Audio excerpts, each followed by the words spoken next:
The death of Whitey Herzog. He was one of our town's most loved and talented baseball figures. This is from Cardinals opening day last year at Busch Stadium, but he was also at the 2024 home opener less than 2 weeks ago. Herzog was a player, scout. He ended his career managing the St. Louis Cardinals.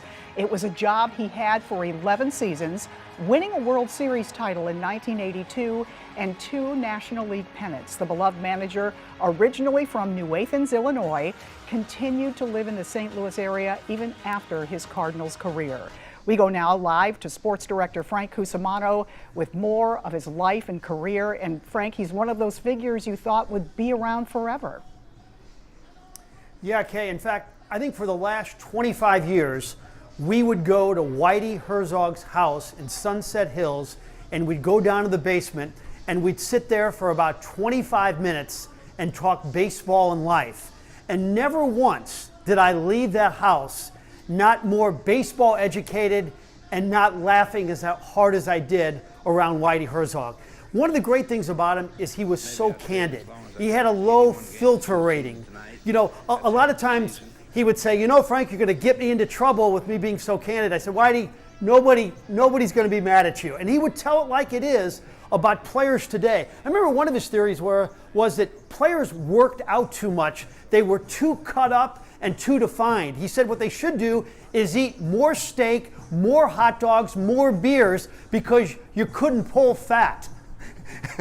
And another thing is his style.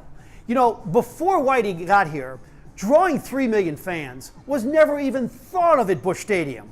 Well, when Whitey put his brand of baseball, which was branded Whiteyball, into Busch Stadium, they drew 3 million every year. And that's because he knew at that park, you weren't going to hit home runs. So let's tailor the team around speed. So they had Terry Pendleton stealing 50 bases, Ozzie Smith stealing bases, Tommy Herr stealing bases, Vince Coleman, Willie McGee, Andy Van Slyke, and they just ran and ran. It's one thing to win 3 pennants, but it's another to do it in that distinctive style, which was built around speed, and that's why 3 million flocked to Busch Stadium when Whitey Herzog was the manager. And Frank, I was listening to your radio program earlier. The players all talk about how he was like a second father to them. He had such a connection to his players. As one said, he knew when to give somebody a pat on the back or a kick in the butt. Yeah, that's a great point, Kay. And he was a guy that didn't have a lot of rules. Just show up on time and play hard. And there was never any doubt. You know, a lot of times players second-guess managers in the media or on social media. Every one of those guys knew that they were playing for the smartest baseball guy on the face of the earth. And they weren't going to second guess him. Like John Costello, a relief pitcher, said that when Whitey would come out to take you out of a game, you didn't keep your glove open where he'd take the ball out of it himself. You had the ball on your hand and you handed it to Whitey Herzog out of respect.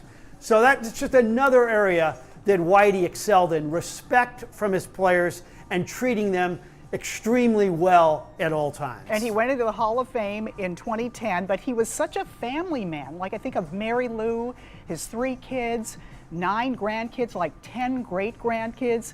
He really had his own team at home. You know, he was so connected, not just to his community, but his family. Yeah, and Kay, you brought up the Hall of Fame. I was in Cooperstown when he went in. I can distinctly remember Doug Harvey, the umpire, did a taped speech because he was having some cognitive issues, and it went really long. And then after the speech, Harvey went up there and talked for a while and made it even longer. So Whitey goes up there, and he was ticked off, and he said, well, since Harvey went so long, I got to cut my speech short. I mean, it was classic Whitey Herzog. Even when he was on the biggest stage, he was going to tell it like it is. We just lost a gem, a great man, and just a great sports figure in St. Louis. One more quick story. At the bragging rights game, they would always introduce, you know, Governor Bond or United States Senator McCaskill, and everybody would politely clap. And then they'd say, and also here today is Whitey Herzog. And 20,000 people would get on their feet. Everybody loved Whitey. You know, they want to compare Whitey and Tony. Hey, you can compare them as managers, But in terms of popularity in St. Louis, people preferred the beer-drinking Midwesterner as opposed to the guy who drank red wine and came from the West Coast. Whitey One of was a a kind, the giant. great Whitey Herzog. Yeah, he was a giant. Yep. All right, Frank Cusimano live for us here at noon. Thank you so much, Frank. I know we'll be hearing much more from you throughout the day. As Frank mentioned, Herzog's brand of baseball in the 1980s was known as Whiteyball. The Cardinals emphasized base stealing and situational hitting over power. He ranks third on the franchise's all-time managerial wins list with 822. Herzog resigned from the Cardinals in July of 1990. He was inducted into the National Baseball Hall of Fame 20 years later. Tonight at 9:30, right here on 5 on Your Side, remember the White Rat with us. We'll stream Whitey, End of an Era, right here on 5+. Join Mike Bush and a number of guests for a look back at his legacy with the Redbirds. Much more coming up on 5 on Your Side at 4, 5, 6, and 10.